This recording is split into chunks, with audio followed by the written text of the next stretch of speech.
Hello everyone. तो students, यहाँ पे अभी आपका मराठी का पेपर है कल। तो मराठी के पेपर के लिए आपको क्या क्या करना है सब कुछ बताऊंगी, बट पेपर समझ के लेना बहुत इंपॉर्टेंट है। तो यहाँ पे सबसे पहले पेपर को समझो, आप क्या क्या करना है ये बताती हूँ इसके साथ साथ में, ठीक है। बहुत इंपॉर्टेंट वीडियो है। और अभी तक आपने चैनल को सब्सक्राइब नहीं किया तो सब्सक्राइब करो। तड़वल academy 9th and 10th Maharashtra को सब्सक्राइब करो। और इंस्टाग्राम अकाउंट तड़वल अकेडमी 10-10 को भी सब्सक्राइब करके रखो। वहाँ पे आपके डाउट्स वगैरह होंगे तो आप मुझे पूछ सकते हो। तो सबसे पहले हम देखते हैं विभाग 1 जो कि गद्य का होता है। ये 20 अंक के लिए होता है। तो यहाँ पे देखो आपको क्या होता है, खालील उतार्याच्या आधारे सूचनेनुसार कृती करा। तो यहाँ पे आपको पैराग्राफ सॉल्व करना होता है इसके अंदर, और ये आप सॉल्व कर सकते हो। पैराग्राफ पढ़ के ही सॉल्व करना होता है। तो 20 मार्क्स के लिए ये होता है। तो यहाँ पे इस तरीके से होता है।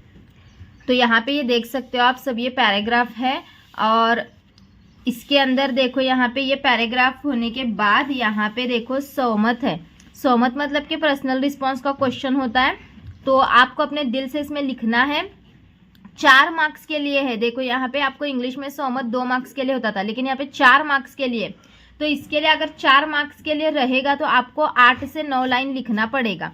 या फिर किंवा कोई से और एक ऑप्शन है, मनाचे ब्रेक उत्तम ब्रेक या बाबतीची तुमची भूमिका सोदारहन लिहा। तो यहाँ पे दोनों में से कोई भी आप मतलब ऐसा कर सकते हो। मैं तो कहूँगी सहमत ही लिखो, क्योंकि इसमें आपको फुल मार्क्स। देखो अब वो एक पैराग्राफ हो गया 8 मार्क्स के लिए। अब ये सेकंड पैराग्राफ स्टार्ट होता है 8 मार्क्स के लिए यहाँ पे। तो यहाँ पे ये पैराग्राफ पढ़ के ही आपको यहाँ पे ये क्वेश्चन के आंसर्स देना होता है। तो यहाँ पे देख सकते हो ये पैराग्राफ है, और फिर उसके ही क्वेश्चन के आंसर्स वहाँ पे देना होता है। ओके, तो ये पैराग्राफ का कुछ टेंशन नहीं है। सेम पैराग्राफ का वैसे ही होता है जैसे हमने पीछे का पैराग्राफ देखा। 2 वेब डायग्राम थे, और 2 वेब डायग्राम के लिए 4 मार्क्स और सहमत के लिए 4 मार्क्स। ऐसा 8-8 मार्क्स के 2 पैराग्राफ आपको होंगे। 16 मार्क्स के लिए आपको कुछ स्टडी करने की जरूरत नहीं है। ये 16 मार्क्स आपको मिल जाएंगे आप अगर पैराग्राफ अच्छे से सॉल्व करते हो तो। अब नीचे आते हैं, यहाँ पे और एक यहाँ पे देखो खालील उतार्याच्या आधारे सूचनेनुसार कृती करा। तो यहाँ पे और एक पैराग्राफ है जो 4 मार्क्स के लिए है। इसमें कुछ ज़्यादा नहीं होता। यहाँ पे आपको सिर्फ ये 2 वेब कंप्लीट करना होता है। छोटा सा ही पैराग्राफ होता है यहाँ पे, ये देखो। और फिर यहाँ पे उसका ही यहाँ पे दूसरा प्रश्न होता है, कोई भी पैराग्राफ से लिखना। मतलब कि ये 4 मार्क्स। टोटली 20 मार्क्स के लिए आपको कुछ भी स्टडी करने की ज़रूरत नहीं पड़ती। वैसे हिंदी में पड़ती है, क्योंकि हिंदी में वहाँ पे आपको अपने दिल से लिखना होता है, लेकिन मराठी में यहाँ पे 20 मार्क्स तक के लिए आपको कुछ पढ़ने की ज़रूरत नहीं पड़ती। आप पैराग्राफ पढ़ के और अपना सहमत लिख के यहाँ पे 20 मार्क्स ले सकते हो। अब विभाग 2 जो आता है ना पद्य का, वो 16 मार्क्स के लिए होता है। अब पद्य के लिए आपको करना क्या है, देखो यहाँ पे आपको कविता दी जाती है, और ये इस तरीके से आपको एक्टिविटीज़ यहाँ पे कंप्लीट करना होता है। तो ये देखो यहाँ पे ये कविता है, और कविता में अब आपको पढ़ना क्या है, देखो यहाँ पे अभिव्यक्ती। तो यहाँ पे आषाढातील पावसाचा तुम्ही घेतलेला अनुभव तुमच्या शब्दात स्पष्ट करावा, ऐसा होता है यहाँ पे प्रश्न। मतलब कि ये भी पर्सनल रिस्पॉन्स का क्वेश्चन है। ओवरऑल अगर हम यहाँ पे देखेंगे तो कविता के लिए भी आपको कुछ पढ़ने की ज़रूरत नहीं पड़ती, बस रस ग्रहण करने के लिए आपको पढ़ना पड़ता है। तो यहाँ पे आपको ये कविता के 4 मार्क्स, देखो कितने मार्क्स के लिए यहाँ पे 1 सेकंड, मतलब कि ये कविता 8 मार्क्स के लिए है। इसके लिए भी आपको कुछ यहाँ पे करने की ज़रूरत नहीं पड़ेगी। तो यहाँ पे ऐसे ही आपके मराठी में 28 मार्क्स बन जाते हैं अगर आप प्रॉपरली अच्छे से पैराग्राफ और कविता को सॉल्व करते हो तो। उसके बाद अब यहाँ से थोड़ा सा आपको पढ़ना पड़ेगा। खालील ओळींचा अर्थ लिहा।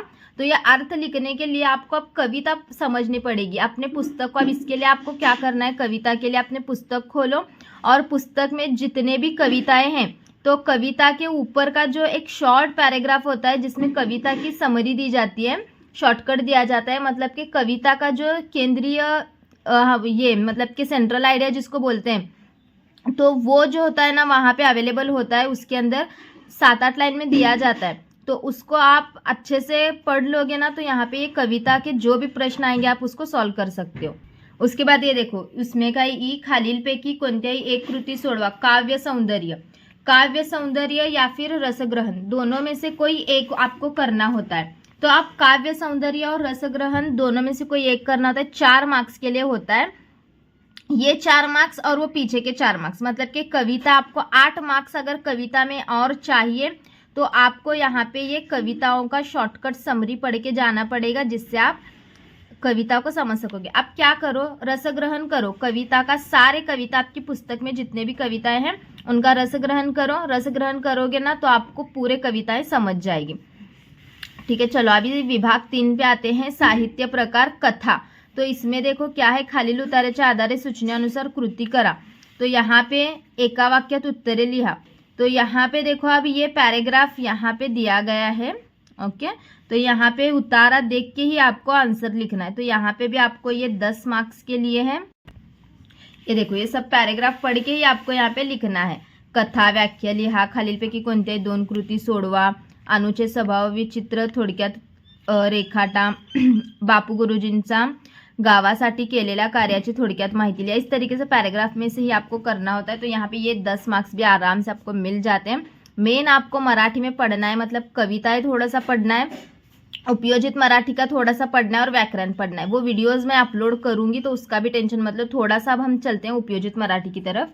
तो यहाँ पे देखो उपयोजित मराठी के अंदर यहाँ पे ना आपको क्या क्या आ सकता है। एक तो मुलाकात आ सकती है 4 मार्क्स के लिए, मुलाकात पे प्रश्न आ सकते हैं, माहिती पत्र पे प्रश्न आ सकते हैं, अहवाल पे प्रश्न आ सकते हैं और वृत्त लेखन पे प्रश्न आ सकते हैं। ये मैं दे दूंगी एक वीडियो, तो उसका टेंशन मत लो।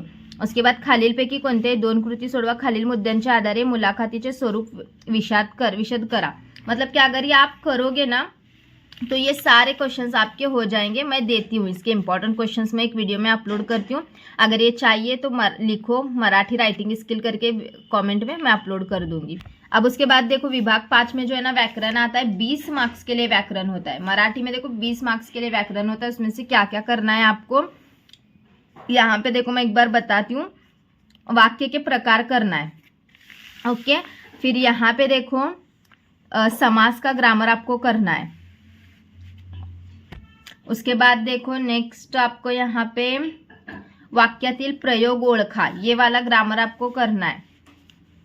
उसके बाद योग्य पर्याय निवडा में यहाँ पे देखो वरील काव्य पंक्तीतील अलंकार ओळखा, मतलब अलंकार का भी व्याकरण आपको करना है। उसके बाद यहाँ पे देखो आपको नीचे आते हैं तो यहाँ पे क्या बोला गया है, साखर झोपेत असणे या वाक्य प्रचाराचा अर्थ खालील पर्यायातून निवडा, मतलब कि वाक्य प्रचार करना है। फिर उसके बाद वाक्यात उपयोग करना है और निबंध लेखन 10 मार्क्स के लिए होता है, तो ये आपको करना पड़ेगा। ठीक है, तो निबंध लेखन वगैरह कैसे करना है इस पे भी एक वीडियो बनाती हूँ। तो हर चीज़ में मराठी की आपको प्रोवाइड करूँगी, इसलिए टेंशन मत लो। ये पेपर पैटर्न को समझाया मैंने। अभी आपको क्या, मैं अगली वीडियो आने तक आपको क्या करना है, कविताओं की समरी पढ़ के लेना है। आपके पास डाइजेस्ट होगी उसमें से पढ़ो, नहीं है तो पुस्तक तो होगी, पुस्तक में ऊपर जो दिया जाता है ना वो पढ़ो, या फिर रस ग्रहण करो तो आपको आ जाएगा। ठीक है, तो चलो फिर बच्चों नेक्स्ट वीडियो के लिए कमेंट ज़रूर करना।